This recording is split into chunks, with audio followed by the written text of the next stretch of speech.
Halo sobat, masih bersama saya Davi di channel Montir Plus yang membahas tips simpel dan rahasia seputar mobil kesayangan kalian. Oke sobat, pada kesempatan kali ini akan saya jelaskan tentang letak dan fungsi dari sekring pada fusebox mobil Yaris, khususnya tahun pembuatan 2012 atau biasa disebut Yaris Bak Pau. Nanti akan saya jelaskan secara detail di videonya. Penasaran kan? Oke, langsung saja tanpa banyak basa-basi kita simak videonya.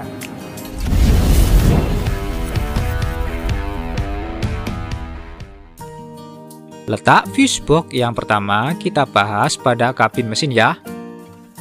Oke, sebelum berlanjut ke video, jangan lupa klik tombol subscribe dan bunyikan notifikasinya agar kalian mendapatkan tips simpel dan rahasia seputar mobil kesayangan kalian. Di sini ada dua lokasi ya sobat, di sebelah kiri dan kanan. Kita bahas yang sebelah kiri dulu. Letaknya di sebelah aki. Pada bagian penutupnya sudah ada keterangan fuse-nya. Tapi beberapa dari kalian pastikan belum tahu fungsi selengkapnya dari sekring ini. Oke, langsung saja saya jelaskan fungsi sekringnya ya. Yang pertama ada sekring 15 ampere namanya sekring AM2. Sekring ini mengamankan antara lain sistem starter dan multiport atau sequential multiport fuel injection system. Yang kedua ada sekring 10 ampere namanya sekring horn atau untuk mengamankan klakson. Yang ketiga ada sekring 20 ampere namanya sekring EFI untuk mengamankan fuel injection system atau sequential multiport fuel injection system. Yang keempat sampai dengan yang keenam masing-masing sebagai sekring cadangan ya sobat. Yang ketujuh ada sekring 30 ampere namanya sekring ABS2 atau VSC2 sebagai pengaman anti-lock brake system dan sistem kontrol stabilitas kendaraan. Yang ke-8 ada sekring 30 ampere namanya HLP main sebagai pengaman lampu headlamp baik panjang dan pendek ya. Yang ke-9 ada sekring 30 ampere namanya ST. Sekring ini sebagai pengaman sistem starter mobil. Yang ke-10 ada sekring 20 ampere namanya S-Lock sebagai pengaman steering lock system. Kalau di keterangan video ini kosong ya sobat. Lanjut yang ke-11 ada sekring 15 ampere namanya DOM.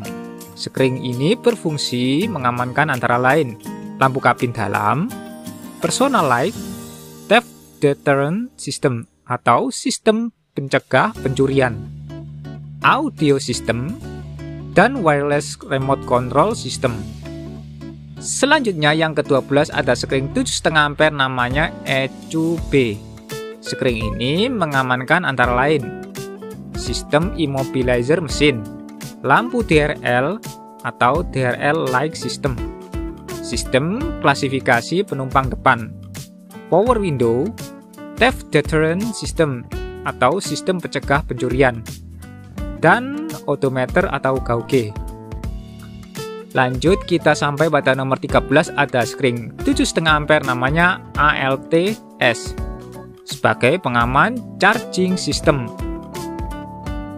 Lalu nomor 14 ada sekring 10 ampere yaitu sekring ETCS sebagai pengaman antara lain multiport fuel injection system atau sequential multiport fuel injection system. Kita lanjut ke nomor 14 ada sekring 10 ampere sebagai sekring HAZ yaitu sebagai pengaman lampu belok dan hazard. Untuk nomor 15 ini biasanya ada sekring 40 ampere atau tulisan main 2. Fungsinya sebagai pengaman stop dan start system. Ini kebetulan di sini kosong ya sobat. Untuk nomor 16 dan 17 terdapat sekring 15 ampere yaitu HLP, LO, RH, dan LH. Masing-masing sebagai pengaman headlamp atau lampu pendek kanan dan kiri.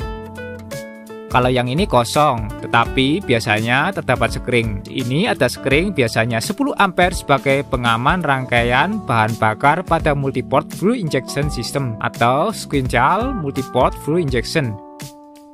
Lanjut kita ke sekring ukuran besar-besar ini. Kita mulai dari yang nomor 19, ada screen HTR sub 2 senilai 40 ampere sebagai pengaman PTC header tipe 435W. Nomor 20 ada screen 50 ampere yaitu EPS atau sebagai pengaman sistem elektrik power steering. Lanjut kita ke nomor 21, ada screen 50 ampere yaitu ABS1 atau VSC1 sebagai pengaman antara lain anti-lock brake system dan sistem kontrol stabilitas kendaraan. Kita beralih ke nomor 22, ada screen HTR 40 ampere sebagai pengaman sistem AC atau air conditioning. Lanjut ke nomor 23, ada screen RDI 30 ampere sebagai pengaman kipas pendingin elektrik.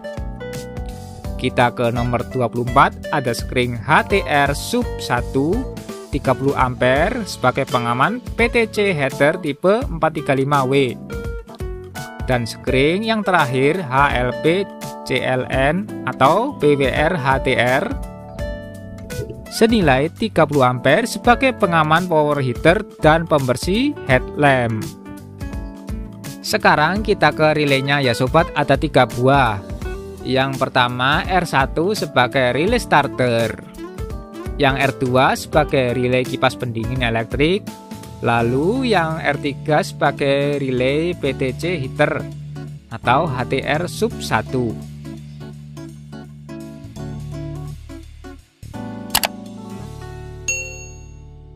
Sekarang kita beralih ke fuse box sebelah kanan.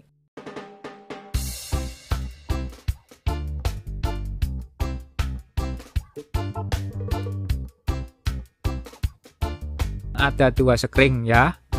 Yang pertama yaitu HLP HIRH sebagai pengaman lampu headlamp jarak jauh sebelah kanan. Satunya HLP HILH sama juga yaitu sebagai pengaman lampu headlamp jarak jauh sebelah kiri. Sekarang kita beralih ke relaynya. Ada apa saja sobat? Di sini ada R1 sebagai relay dim atau dimmer, R2 sebagai relay ABS1, multi-mode manual transmission, dan vehicle stability control system. Kalau R3-nya kosong. Lalu R4 sebagai relay headlamp, R5 sebagai relay PTC header atau HTR sub 3, R6 sama sebagai relay PTC header HTR sub 2. Yang R7 sebagai relay PTC heater HTR sub 1. Lalu yang R8 sebagai relay ABS2 dan vehicle stability control system. Nah, itu tadi beberapa fuse dan relay yang ada pada fuse box Yaris Bakpao pada bagian kabin mesin. Untuk bagian kabin penumpang akan saya upload setelah video ini. Jadi jangan sampai gak subscribe ya, agar kalian gak ketinggalan semua info di channel ini yang mungkin berguna buat kalian. Oke, semoga bermanfaat dan akhir kata, salam sobat otomotif.